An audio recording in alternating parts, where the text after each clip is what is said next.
श्री स्वामी समर्थ. नमस्कार मित्रांनो, आजचा आपला व्हिडिओ आहे की होळीचे कोणते उपाय अंमलात आणले तर त्यांच्या जीवनात संकट आहे ते पूर्णपणे संपणार आहे.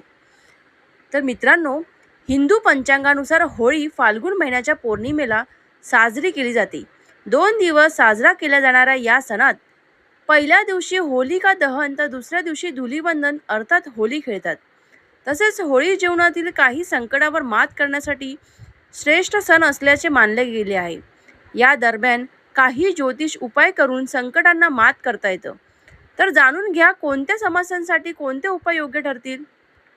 पहिली आहे धनाची समस्या. धनाची ज्यांना कमी आहे त्यांच्यासाठी हा एक उपाय आहे.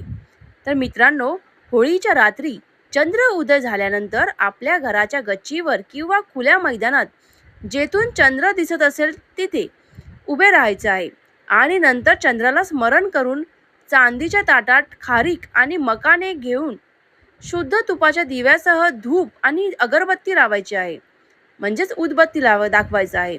आता दुधाने चंद्राला अर्ध द्यावे, म्हणजेच काय करायचंय तर चंद्राला दुधाचा नैवेद्य दिल्यासारखं दाखवायचं आहे. अर्ध दिल्यानंतर पांढरी आणि केशर मिश्रित साबुदाण्याची खीर अर्पित करावी. त्यानंतर समृद्धी प्रदान करण्यासाठी प्रार्थना करावी. नंतर प्रसाद आणि मकाने मुलांमध्ये वाटून द्यावे. नंतर येणाऱ्या प्रत्येक पौर्णिमेला च्या रात्री चंद्राला दुधाने अर्ध द्यावे. काही दिवसातच आर्थिक संकट दूर होत असल्याची तुम्हाला जाणीव सुद्धा होईल. दुसरं आहे ग्रहांच्या शांतीसाठी.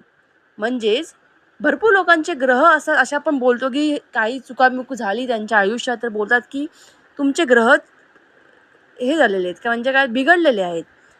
तर काय असतं मित्रांनो, ग्रह आपल्या कुंडलीनुसार ग्रहामध्ये थोडी हालचाल होत असते, त्यानुसार आपल्या आयुष्यात वाईट काही ना काही होत असतं.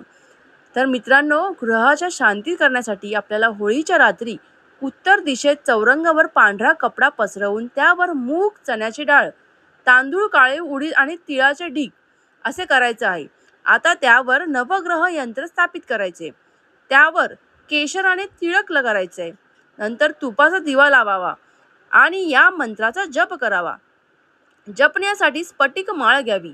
जप पूर्ण झाल्यानंतर यंत्रपूजा स्थळी स्थापित करावे. याने ग्रह हे अनुकूल होतील.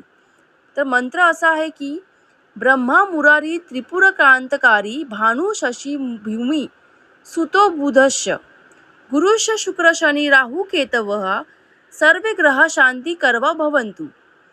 तिसरं आहे व्यवसायात यश मिळवण्यासाठी काय करायचं. तर एकाक्षी नारळ लाड कापड्यात गव्हाच्या आसनावर स्थापित करावे आणि सिंदुराने तिलक करावे. आता कोरलच्या माळीने या मंत्राचा जप करावा. 21 माळ जप केल्यानंतर ही पोटली दुकानात ग्राहकांनी नजर पडेल अशी ठिकाणी लटकवायची. याने व्यवसायात यश प्राप्तीचे योग वाढतात. तर मंत्र असा आहे की ओम श्रीम श्रीम श्रीम परमसिद्धी व्यापार वृद्धी नमः.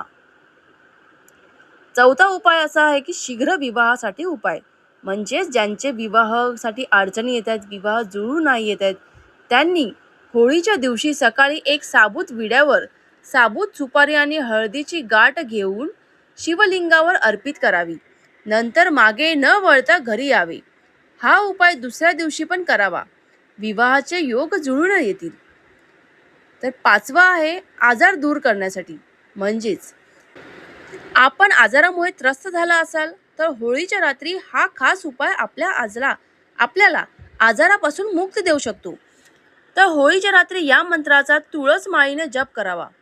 मंत्र असा आहे की ओम नमो भगवते रुद्राय मृत्कार्य मध्ये संतिस्ताय मम शरीर अमृत कुरु कुरु स्वाहा.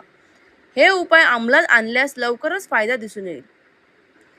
तर मित्रांनो, होळीच्या दिवशी आपल्याला हे वरचे उपाय करून मला बघायचं आहे. त्यामुळे आपल्या आयुष्यातील खूप काही अडचणी असतील, खूप काही आपले अडकलेली कामं असतील ते पूर्णपणे होणार आहेत.